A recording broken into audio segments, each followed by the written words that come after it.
माना कि तेरी दीद के काबिल नहीं हूँ मैं, तू मेरा शौक तो देख, मेरा इंतजार देख।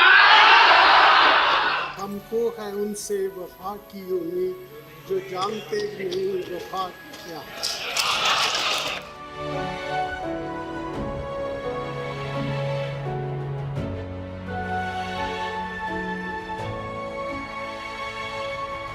दोस्तों, आज भारत के लिए एक दुखद दिन है। एक महान नेता, विजनरी, इकोनॉमिस्ट और भारत के प्रगति के सूत्रधार डॉक्टर मनमोहन सिंह अब हमारे बीच नहीं रहे। 26 दिसंबर की रात 9:51 पर उन्होंने अंतिम सांस ली। मेरा नाम है मोनिस और आप देख रहे हैं दी भारत वर्टेक्स। तो आज हम आपको उनकी ज़िंदगी के उन अध्यायों को याद करवाएंगे जो हमेशा भारत के इतिहास में अमर रहेंगे।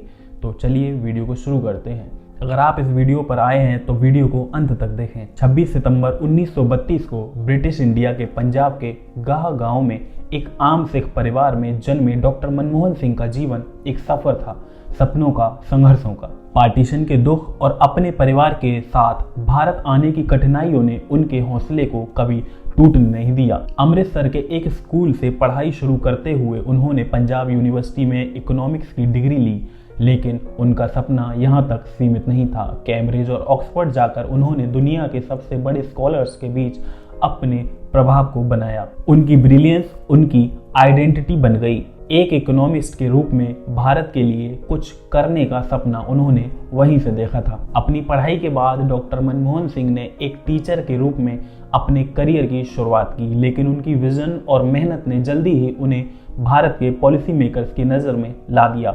1971 में उन्होंने प्लानिंग कमीशन के डिप्टी चेयरमैन के रूप में भारत की विकास यात्रा में एक महत्वपूर्ण भूमिका निभाई। 1982 में उन्होंने आरबीआई के गवर्नर का पद संभाला। यहाँ इन्फ्लेशन को कंट्रोल करना, नए बैंकिंग नॉर्म्स बनाना और फाइनेंशियल स्टेबिलिटी देना जैसे कदम उनकी लीडरशिप के प्रमुख उदाहरण हैं। दोस्तों, 1991 भारत के इतिहास का एक टर्निंग पॉइंट था। देश फाइनेंशियल कोलैप्स के कगार पर था। फॉरेन रिजर्व सिर्फ 2 हफ्ते के लिए बचे थे और देश डिफॉल्ट के कगार पर जा रहा था। तब prime minister PV Narasimha Rao ने डॉक्टर मनमोहन सिंह को फाइनेंस मिनिस्टर बनाया।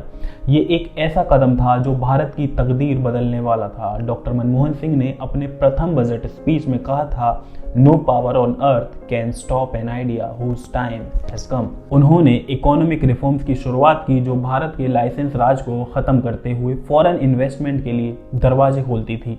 लिबरलाइजेशन ने भारत को एक क्लोज्ड इकोनॉमी से एक ग्लोबल इकोनॉमिक पावर बना दिया। आज भारत की जो position world fastest growing economy के रूप में है, उसकी नींव इसी दौर में रखी गई थी। 2004 में कांग्रेस पार्टी ने डॉक्टर मनमोहन सिंह को भारत का प्राइम मिनिस्टर बनाया। एक प्राइम मिनिस्टर जो ना एग्रेसिव पॉलिटिशियन था और ना ही पावर हंग्री, लेकिन जिन्होंने अपने काम के जरिए लीडरशिप को रीडिफाइन किया। उनके टेन्योर के कुछ बड़े कदम भारत के गांव-गांव तक पहुंच बनाते हैं, जैसे कि मनरेगा, Mahatma Gandhi national rural development guarantee act, Bharat के हर गांव तक रोजगार लेकर आई और गरीबी के खिलाफ एक बड़ा हथियार बनी।